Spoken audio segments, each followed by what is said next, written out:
Mic number 1, अगर कोई भाई सवाल करना चाहते हो, माइक नंबर 1 में। अस्सलाम वालेकुम वरहमतुल्लाहि वबरकातुहू। मेरा नाम मनोज कुमार गौड़ है।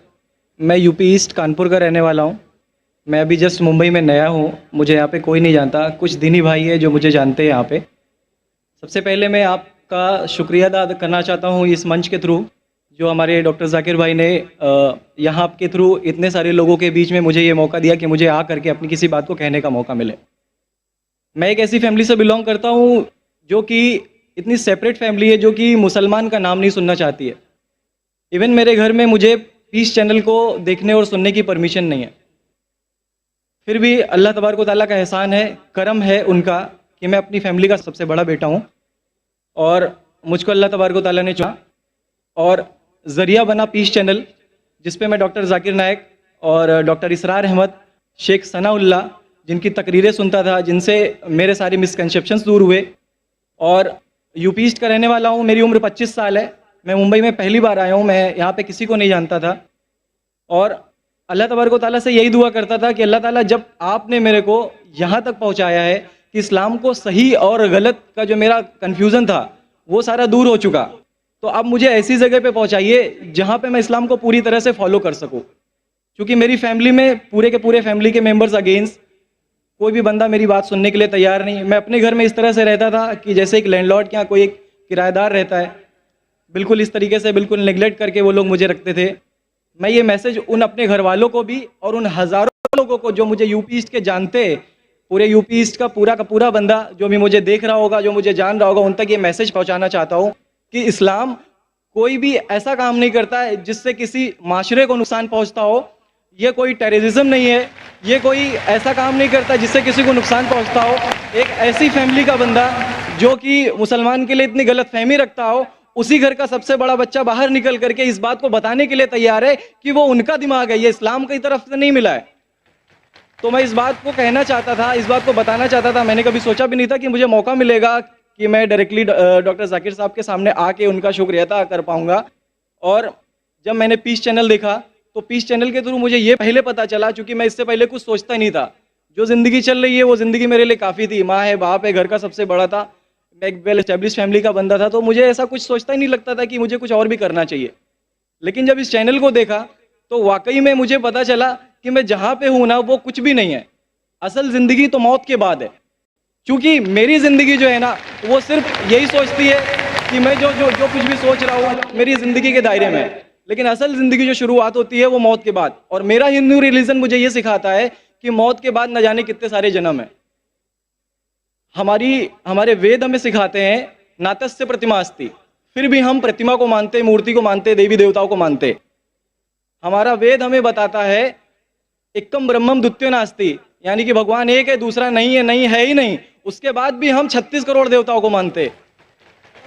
तो हम अपने वेद को क्यों नहीं पढ़ते? हम अपने वेद को क्यों नहीं देखते कि हमारा वेद हमें क्या सिखाना चाहता है? हिंदुज़म हमें यह बताता है कि हमारे भगवान इस पूरी दुनिया को चलाने वाले इस जमीन पर आए, इस जमीन पर वो खुद आए। भगवान राम यहीं पैदा हुए, भगवान श्री कृष्ण यहीं पैदा हुए, और उनके पैदा होने के बाद भी उन्होंने हमारे लिए कोई भी चीज़ रिटर्न करके नहीं दिया। आप लोगों से गुजारिश करना चाहूँगा, एक छोटी सी बात जो मेरे दिल में है, सारे भाइयों से गुजारिश है कि उसको एक बार सुने ज़रूर। क्योंकि हमारे भगवान जब हमारी इस दुनिया में आए तो उन्होंने हमारे लिए कोई भी चीज़ रिटर्न में नहीं छोड़ी। उनके जाने के बाद तुलसीदास ने लिखी, उनके जाने के बाद गोस्वामी जी ने लिखी। तो भगवान बेहतर लिख सकते थे क्या? ये उनके बाद वाले बेहतर लिख सकते थे? दूसरी बात, इस पूरे वर्ल्ड में ए से लेके जेड तक की कंट्री है। ए से अमेरिका भी होता है, ए से ऑस्ट्रेलिया भी होता है।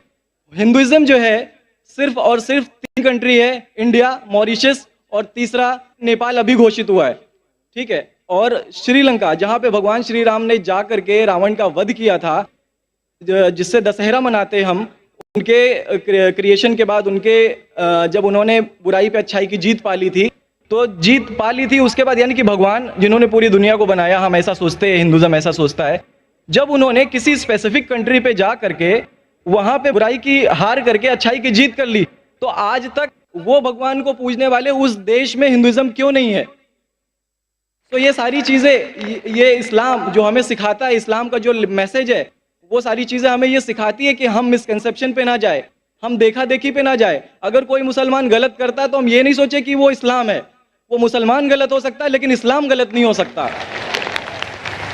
तो इसलिए मेरा पूरा का पूरा मैं मुकम्मल हूँ अल्हम्दुलिल्लाह। और अपनी ज़िंदगी में इस खुशी को महसूस करते हुए, ये खुशी आप सारे भाइयों से बांटते हुए, सारी बहनों से बांटते हुए, सारी माओं से बांटते हुए आप सभी के सामने ये इकरार करता हूँ कि अल्लाह के सिवा कोई माबूद नहीं है। ये मेरी फैमिली वाले या मेरे यूपी वाले या जितने भी लोग देख रहे हो, मैं इस बात को कबूल करता हूँ कि मैं इस्लाम में हूँ। माशाल्लाह, मैं आपका शुक्रगुजार हूँ। आपने पीस टीवी का पैगाम जो नटशेल में दिया, लगता है कि माशाल्लाह इतनी बार देखिए कि आपके जहन में उतर गया और आप उसको मेमोराइज कर चुके। मैं शुक्रगुजार हूँ आपका कि आपने पीस टीवी का मैसेज एक नटशेल में दिया। और अल्हम्दुलिल्लाह जो भी आपने कहा माशाल्लाह, और जो आपने याद के हवाले के साथ जो श्लोका, माशाल्लाह आपने कहा कि आप एक खुदा में मानते हैं जिसका कोई माबूद नहीं। बिल्कुल। आप मानते हैं मोहम्मद सल्लल्लाहु अलैहि वसल्लम आखिरी पैगंबर है? कोई शक नहीं। आप इस्लाम कबूल करना चाहते हैं मेरे? बिल्कुल। माशाल्लाह। आप पे कोई जबरदस्ती कर रहा है? कोई जबरदस्ती नहीं है, कोई कंफ्यूजन नहीं है, वेल सेटिस्फेक्शन है विदाउट एनी प्रेशर। त्योहार माशाल्लाह। आप तो शहादत की कंडीशन भी रट लिए पीस टीवी से, माशाल्लाह। इंशाल्लाह मैं अरबी में कहूंगा और मैं चाहूंगा कि आप उसे दोहराएं। इंशाल्लाह इंशाल्लाह ताला। अशहदु अशहदु अल्लाह अल्लाह इलाहा इलाहा इल्लल्लाह इल्लल्लाह व अशहदु अन्ना अन्ना मुहम्मदन मुहम्मदन अब्दुहु व रसूलुहु। रसूलुहु। माशाल्लाह, आपका अरबी भी एकदम माशाल्लाह अच्छी है। मैं गवाही देता हूँ कि अल्लाह के अलावा कोई माबूद नहीं और मोहम्मद सल्लल्लाहु अलैहि वसल्लम उसके बंदे और पैगंबर है। माशाल्लाह, मेरे हिसाब से आप दिल से पहले से ही मुसलमान थे, अभी लोगों के सामने जाहिर किया।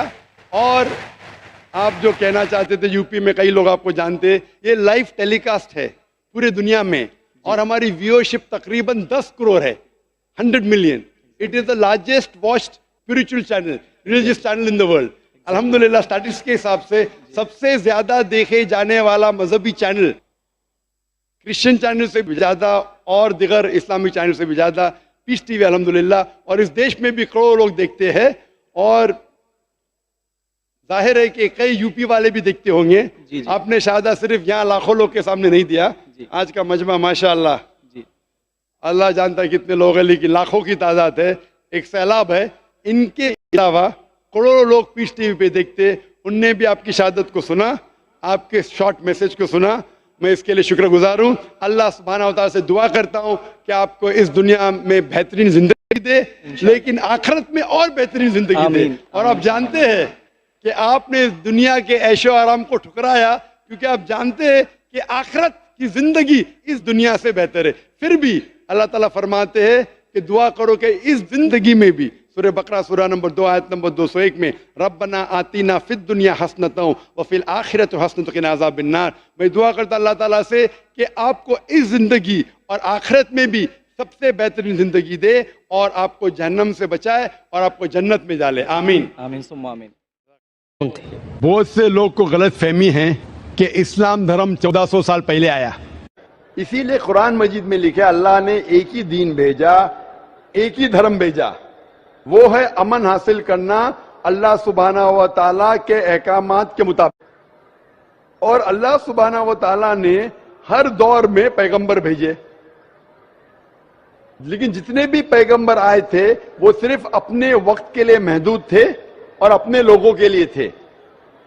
और जब भी पैगंबर भेजे, जब भी किताब नाजिल हुई, लोगों ने किताब को बदला और उसमें तब्दीली लाए और एक नया मजहब पैदा हो गया, एक नया दीन पैदा हो गया। तो अल्लाह ने एक नई किताब भेजी, नया पैगंबर भेजा, लोगों ने उसके ऊपर अमल किया। फिर चंद साल के बाद, 10 साल 20 साल 50 साल 100 साल के बाद उसमें तब्दीली आए, लोगों ने अपने फायदे के लिए उसे बदला और एक नया मजहब पैदा हो गया, एक नया धर्म पैदा हो गया। इस तरीके से अल्लाह ने कई किताबें नाजिल की, लेकिन अल्लाह सुब्हानहू व तआला ने आखिरी पैगंबर मोहम्मद सल्लल्लाहु अलैहि वसल्लम और आखिरी किताब, आखिरी वही कुरान मजीद 1400 साल पहले भेजी। लेकिन इसमें यह कहा गया है कि हर कौम में हमने पैगंबर भेजा, हर कौम में, ताकि कोई ये नहीं कह सके कि मुझे पैगाम नहीं मिला। इंडिया में भी अल्लाह ने पैगंबर भेजे हैं, नाम से हम उनका जिक्र नहीं जानते कि अल्लाह अगर चाहे तो सारे इंसानों को मुसलमान बना सकता है। लेकिन फिर टेस्ट क्या है? अगर टीचर चाहे तो सारे स्टूडेंट को पास कर सकता है, लेकिन टेस्ट क्या? टेस्ट ये वो टेस्ट हो रहा है अब। लेकिन अल्लाह सुब्हानहू तआला ने क्यों इंसान को जब पैदा हुआ लड़का तो खतने के साथ क्यों ने पैदा किया? ये अल्लाह के रसूल की सुन्नत है। उनने कहा कि लड़के की खतना होना चाहिए। अल्लाह ताला देखना चाहता है कि आप उसके पैगाम पे अमल करते हैं क्या नहीं, उसके पैगाम पे अमल करते हैं क्या नहीं। मिसाल के तौर पे कई चीज अल्लाह ने बनाई। जहर, आप पूछेंगे कि जहर पीना हराम है, तो अल्लाह ने जहर क्यों बनाई?